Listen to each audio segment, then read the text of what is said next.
Este é o seu programa Evidências, sempre em busca de fatos que comprovem a veracidade da Bíblia Sagrada.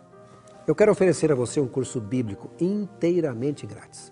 Escreva para nós. Nosso endereço é evidências@novotempo.org.br ou pelo correio, Programa Evidências, Caixa Postal 7, CEP 12.300-970, Jacareí, São Paulo. Ou ainda pelo telefone 0 operadora 12 21 27 31 21. Hoje vamos visitar o Egito. E visitar o Egito é visitar o passado, pois a história permanece visível nos monumentos e nos artefatos dos museus do Antigo Egito. Como era a vida dos faraós? Como era a luta pelo trono ou a sucessão ao poder? Vamos conhecer um pouco da história desse povo que encanta a milhares de estudiosos e turistas todos os dias. Dr. Rodrigo Silva, especialista em arqueologia pela Universidade Hebraica de Jerusalém e professor do Centro Universitário Adventista, UNASP, Campus 2, nos acompanhará nesse passeio que desvenda um pouco do passado desse povo fascinante. Com vocês, Rodrigo Silva.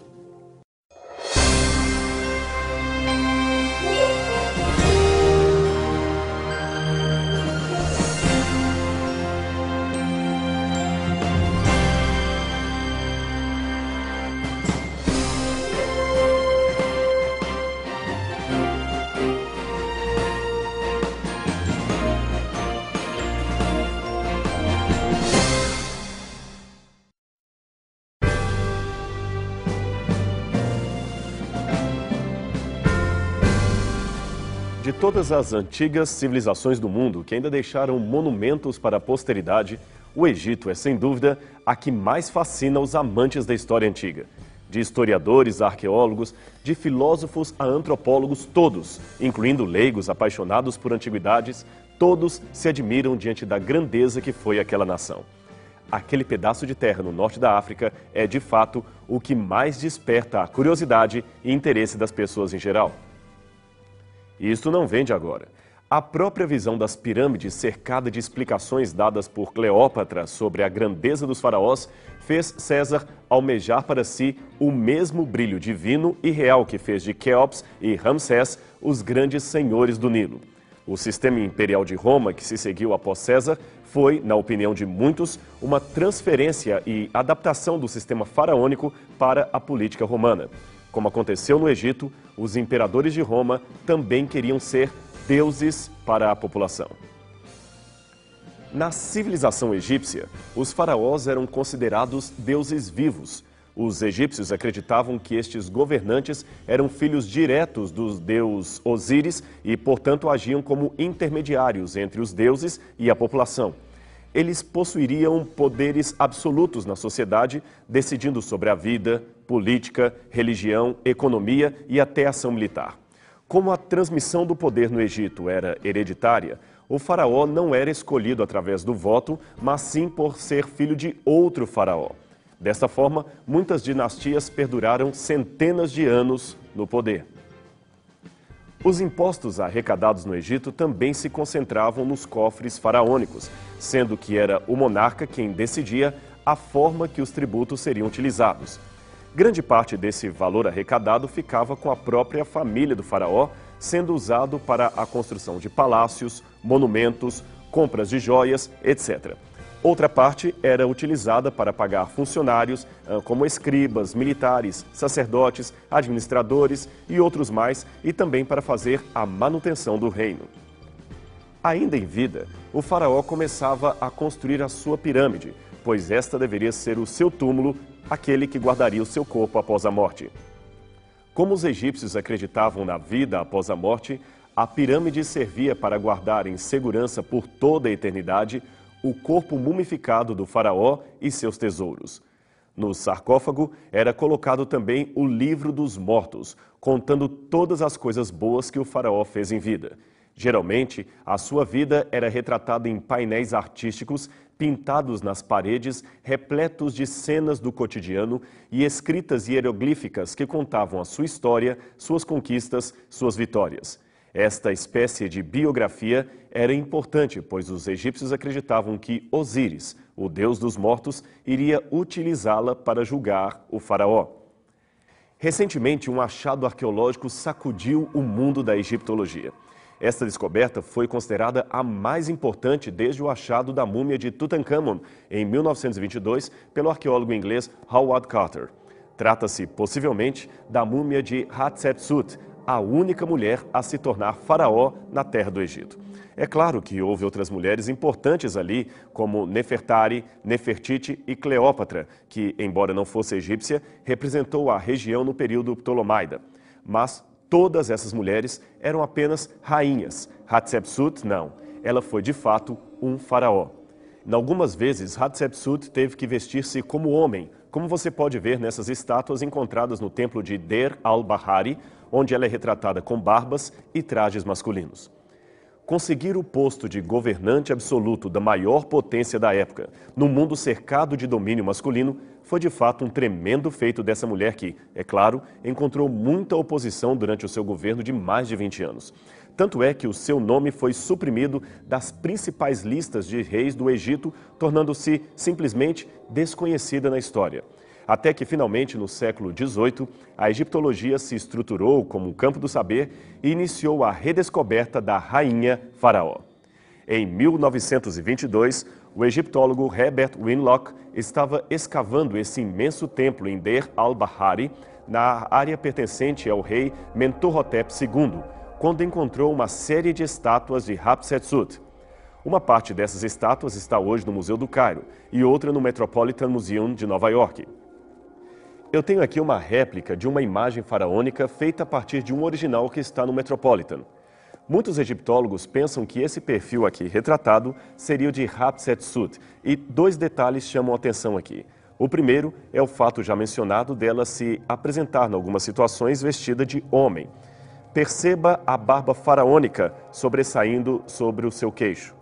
O segundo e mais sutil é a possibilidade de que seu nome originalmente estaria embaixo do relevo, mas foi apagado para ser confundido com o de Tutmoses III.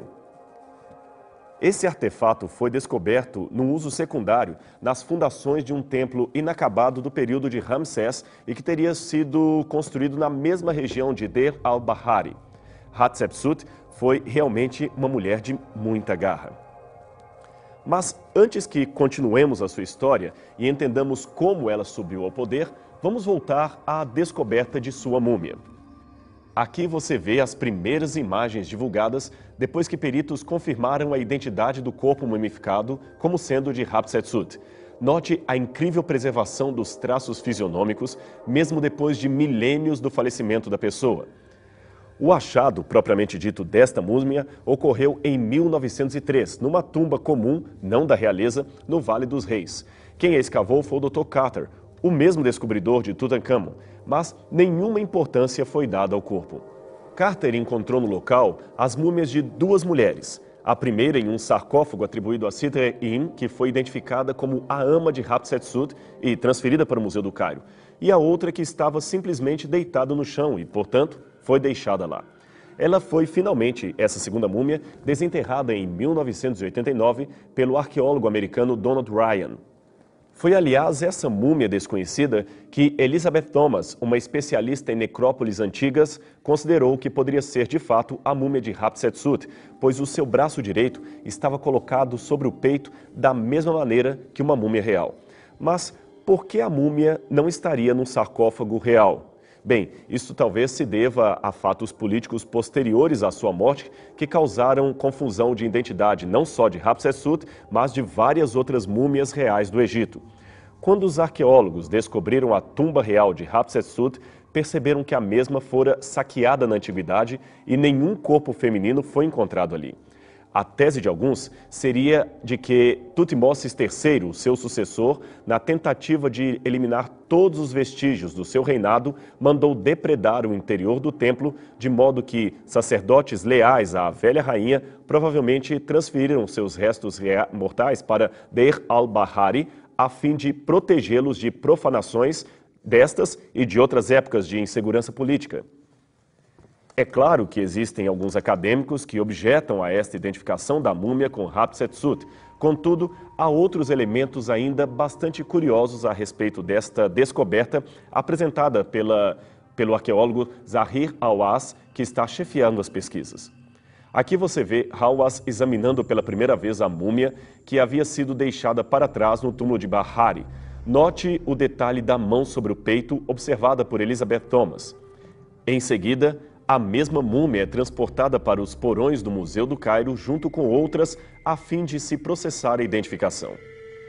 O próprio Hawass acreditava até recentemente que essa múmia não poderia ser mais que uma empregada, principalmente pelos traços de obesidade que ela revelava, o que seria, admitamos, um estereótipo moderno, mais do que uma preocupação da época. Porém, ele mudou a opinião graças ao achado de novas evidências.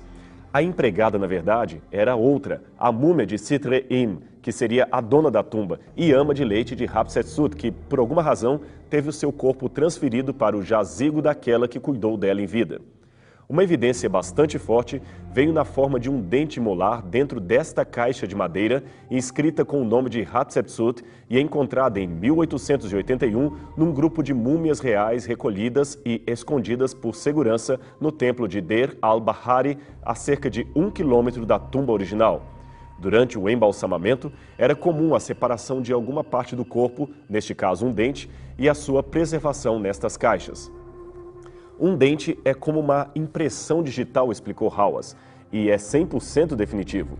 O dente que estava na caixa e que teria sido da rainha tem 1,8 centímetros de largura e, coincidência das coincidências, a múmia encontrada também tinha um dente faltante exatamente com as mesmas proporções. Estas são as radiografias computadorizadas do dente encontrado na caixa e também da mandíbula da múmia, feitas pelo Dr. Gaal El-Beheri, da Universidade do Cairo. Outro professor de ortodontia, o Dr. Zahia Zakaira, ainda examinou todas as múmias que supostamente pudessem ser de Hatshepsut e concluiu que o dente se encaixa perfeitamente apenas na mandíbula superior da múmia apresentada por Hawass. Especialistas também estão fazendo exames de DNA e os resultados preliminares mostram semelhanças do material genético desta múmia com a de Ahmose Nefertari, esposa do fundador da 18ª dinastia e possível antepassada de Hatshepsut. Para os que se interessam por historiografia bíblica, o achado da múmia de Hatshepsut tem um sabor especial pela possibilidade desta ter sido a mãe adotiva de Moisés. A palavra de Deus afirma que os filhos de Israel gemiam sob a escravidão e, por causa dela, clamaram e o seu clamor chegou a Deus. Ouvindo Deus o seu gemido, lembrou-se da aliança com Abraão, com Isaque e com Jacó. E viu Deus os filhos de Israel e atentou para o seu sofrimento. Êxodo 2, 23 a 25. Ele levantou um libertador chamado Moisés de maneira maravilhosa, salvo das águas do rio Nilo. A história de Moisés foi mais ou menos assim. Devido ao crescimento do povo hebreu, Faraó temeu que eles acabassem se tornando numerosos o bastante para fazer uma rebelião e, por isso, ordenou a morte de todos os meninos do sexo masculino, de modo que eles deveriam ser atirados no rio para morrerem afogados. Miriam, porém, era uma hebreazinha muito esperta, que, para salvar o irmão recém-nascido, resolveu um plano executado com a sua mãe, colocá-lo num cestinho de junco especialmente vedado e deixá-lo boiando às margens rasas do rio. É bem provável que elas soubessem que ali à frente, no rio Nilo, a filha de Faraó estaria tomando o seu banho de sol e, naquela hora, como os egípcios consideravam sagrada a dádiva do Nilo, a princesa poderia interpretar a chegada do cestinho da criança como sendo um presente dos deuses, o que faria com que ela tomasse afeto pelo bebê. E foi exatamente isso que aconteceu. A princesa viu o pequeno barquinho de junco trazendo o neném e resolveu adotá-lo como seu próprio filho. Miriam, que acompanhava tudo escondida, correu até ela e sugeriu que havia uma hebreia lactante que poderia ser a ama de leite da criança. Essa hebreia, evidentemente, era a mãe verdadeira de Moisés. Assim começa a história deste grande herói hebreu, criado como príncipe nas cortes egípcias, escolhido de Deus para ser o libertador dos filhos de Israel. A vida de Moisés sempre foi marcada de tremendas manifestações do poder divino. A sarça ardente, as pragas do Egito, a visão de Deus pelas costas, a passagem do Mar Vermelho. Foram acontecimentos tão fantásticos que os críticos não tiveram outra reação a não ser seguir o caminho natural da dúvida, negar a sua historicidade. Algumas descobertas, no entanto, têm jogado por terra as teorias revisionistas do Êxodo. Um dos primeiros motivos encontrados pelos céticos para duvidar do relato bíblico era o fato de que a história de Moisés, sendo salvo do Nilo, parecia-se muito com a saga de outros heróis da antiguidade. O mito de Sargão I, o grande rei de Acade, é um bom exemplo. Sargão governou a Babilônia na segunda metade do terceiro milênio antes de Cristo e foi um personagem legitimamente histórico, mas com um surpreendente começo de vida. A semelhança entre o relato do seu nascimento e a narrativa bíblica acerca de Moisés foi tão evidente que alguns concluíram não se tratar de mera coincidência. Este tablete de argila encontrado no Iraque traz um interessante trecho do seu nascimento. Ele diz: Sargão, o rei poderoso de Agade ou Acade, sou eu. Minha mãe era humilde. O meu pai não tive oportunidade de conhecer. O irmão de meu pai vivia nas montanhas. Minha cidade é Azipanu, que está situada na ribeira do Eufrates. Minha mãe me concebeu em secreto ela me deu à luz. Ela me colocou num cesto de juncos e fechou a tampa com betume. Ela me colocou no rio Eufrates, que não me submergiu. O rio me levou boiando até aqui, o regador das águas. Até recentemente, muitos entendiam que este mito seria o texto original que inspirou escribas judeus a criarem uma lenda de um herói hebreu. Afinal, é fato conhecido que em 587 a.C., os judeus foram levados cativos para a Babilônia. Ali eles poderiam ter conhecido a história de Sargão, que foi acrescentada à história de Moisés após o fim do cativeiro, em 537 e 536 a.C.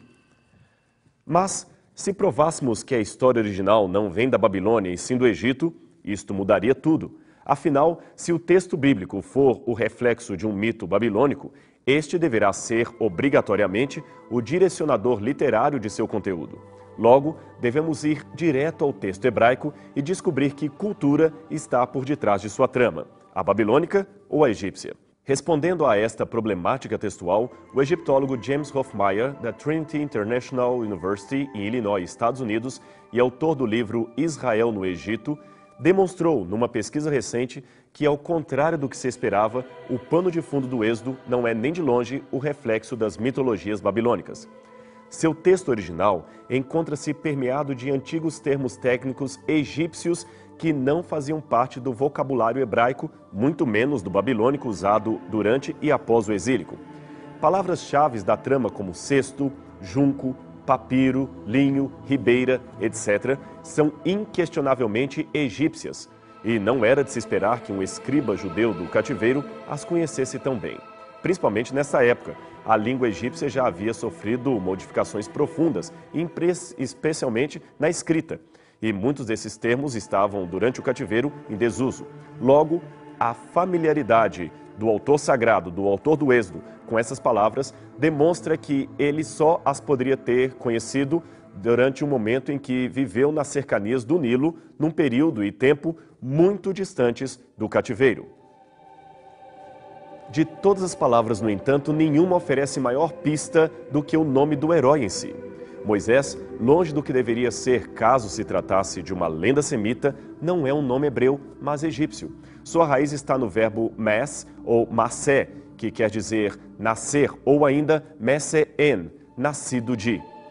Hoje, a maioria dos historiadores reconhece o antigo costume egípcio de colocar nas crianças nomes reais em homenagem aos deuses. Assim, os nomes dos nobres eram, via de regra, a junção de um verbo, geralmente o verbo meseen, nascer, e o nome de uma divindade.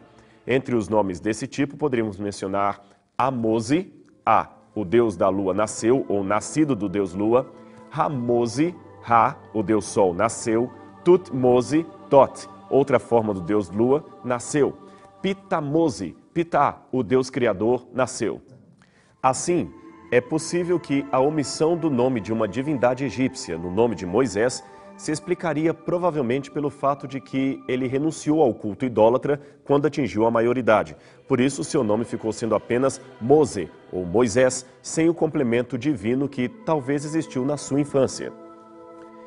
Essa é realmente uma sugestão bastante plausível, levando-nos a crer que, originalmente, o líder hebreu teria um deus egípcio acoplado ao seu nome, mas renunciou a esse complemento quando fugiu para o deserto. Quem sabe esse deus não poderia ser o próprio Hapi, o deus do Nilo, de modo que, originalmente, o seu nome seria Hapi-Mose, com o sentido de nascido do Nilo. É claro que se trata de uma conjectura e a Bíblia não diz nada a esse respeito. Mas sabemos por outras passagens que houve homens e mulheres que mudaram seu nome ao aceitar uma especial missão dada por Deus. Abrão, que passou a ser Abraão, é um caso clássico. Seja como for, o fato do texto correlacionar o nome de Moisés com o sentido de tirado das águas, embora ainda não tenha sido explicado com absoluta certeza, aponta para esta possibilidade. Porém, não obstante tais dificuldades etimológicas, devemos lembrar que colocar crianças em rios para deixá-los à sorte da providência divina não era algo tão incomum no Antigo Mundo. O caso de Rômulo e Remo, os mitológicos fundadores de Roma, ainda que lendário, está aí para confirmar, pelo menos, a existência de uma prática que talvez explique o porquê de haver outras histórias semelhantes à de Moisés. Os rios geralmente eram lugares sagrados, locais santos, tanto quanto os templos e as montanhas. Assim, deixar uma criança ali, na esperança de que os deuses cuidassem dela, não parece ser algo difícil de acontecer. No caso da mãe de Moisés, está claro que seu intuito era fazer com que a filha de Faraó encontrasse o cesto e pegasse amor pelo menino. Hoje sabemos de muitas mães que abandonam seus filhos na porta de igrejas e conventos, pois o ambiente religioso oferece segurança para o seu estranho ato. Naquela época, eram os rios sagrados que desempenhavam esse papel. Hatshepsut, a possível princesa mencionada no Êxodo, foi, por questões políticas, obrigada a se casar com um meio-irmão que ficaria conhecido como Tutmoses II. Quando o faraó morreu, Tutmoses II, o marido e meio-irmão de Hatshepsut, assumiu o poder. E depois de um curto reinado de apenas 4 anos, também veio a falecer, possivelmente assassinado pelos sacerdotes de Amon-Ra, que não o aceitavam por ser um filho ilegítimo do rei. Também pela mesma razão, o seu herdeiro, Tutmoses III, também não pôde assumir o trono de imediato e quem acabou tomando as rédeas do governo foi Hatshepsut, que se tornou a nova soberana do Egito. Para legitimar a sua posição junto aos membros do clero de Amon, ela recorreu a um relato que fazia de si filha do deus Amon-Ra. Nas paredes do seu templo funerário em Deir al-Bahari está representado o episódio que relata a sua concepção e nascimento como rainha faraó. Hatshepsut não tinha filhos homens legítimos e, na verdade, ela tinha apenas 1 ou 2 filhas. Por isso, é provável que ela intentasse preparar Moisés, o seu filho adotivo, para ser o faraó após a sua morte. Mas, como é comum nesse tipo de história, logo vieram o ciúme e as conspirações. Os sacerdotes de Amon-Ra, que zelavam pelos interesses políticos da região, jamais aceitariam um faraó de sangue hebreu no poder. Isto gerou um clima muito ruim para Moisés, que apesar de educado nas mais altas cortes do palácio, não deve ter tido uma vida nada fácil naquele lugar. Ele deve ter sido bastante discriminado e, conhecedor de suas origens, não podia suportar por muito tempo o conflito existencial que lhe vinha sempre à mente. Para complicar a situação, Tutmoses III reclamou para si o direito ao trono. Como Moisés, ele também não era filho legítimo de Hatshepsut, mas sim de uma das concubinas do rei. No entanto, sua estratégia política levou-o a aliar-se com os sacerdotes de Amon-Ra a fim de conseguir deles o apoio para fazer oposição a Hatshepsut e Moisés, seu herdeiro escolhido. Se for assim, podemos dizer que Moisés preferiu não lutar pelo trono, embora tivesse boas chances de conquistá-lo. Um chamado de Deus para outra tarefa parecia estar há muito tempo incomodando o seu coração, de modo que ele, de certa forma, negligenciou os assuntos políticos do Egito, preferindo ater-se à religião do seu povo. Segundo a interpretação de alguns egiptólogos, Tutmoses III finalmente conseguiu o apoio necessário e chegou à petulância de se proclamar faraó corregente de Hatshepsut, embora fosse inimigo dela. Com a morte da rainha, ele acabou assumindo de vez o trono e seu primeiro ato, como era de esperar, foi o de destruir ao máximo qualquer lembrança daquela que o antecedeu. mandou apagar o nome de Hatshepsut das principais obras e monumentos de Tebas e, por cima desses, escreveu o nome de seu pai, como hoje pode ser evidenciado em vários monumentos. Ele também destruiu algumas estátuas da rainha e mandou derrubar muitos de seus obeliscos reais. A situação de Moisés não poderia tornar-se pior. Ele havia perdido a única pessoa na corte que poderia lhe oferecer total segurança.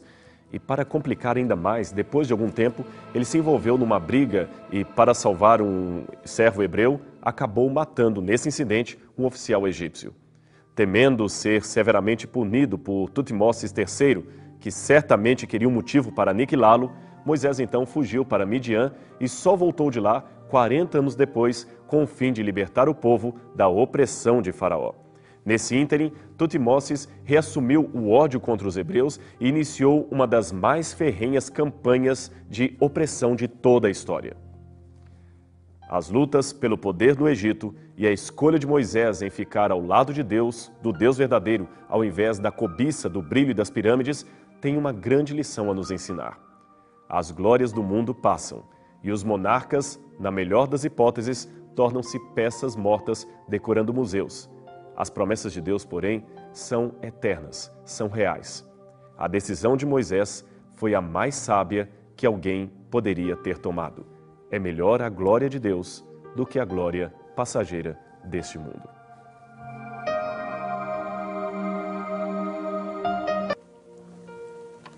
Infelizmente, só sobrou as ruínas de um passado glorioso. Mas para aqueles que amam a Bíblia Sagrada, deixa o texto bíblico que diz: seca-se a erva, murcha-se a flor, mas a palavra do Senhor permanece eternamente.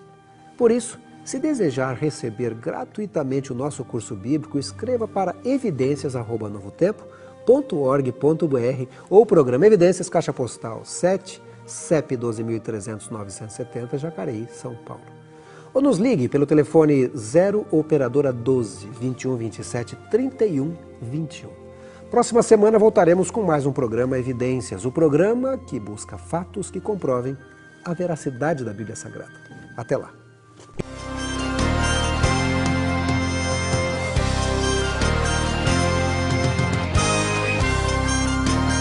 Este programa tem o apoio cultural do NASP, Centro Universitário Adventista de São Paulo, em parceria com a Novo Tempo.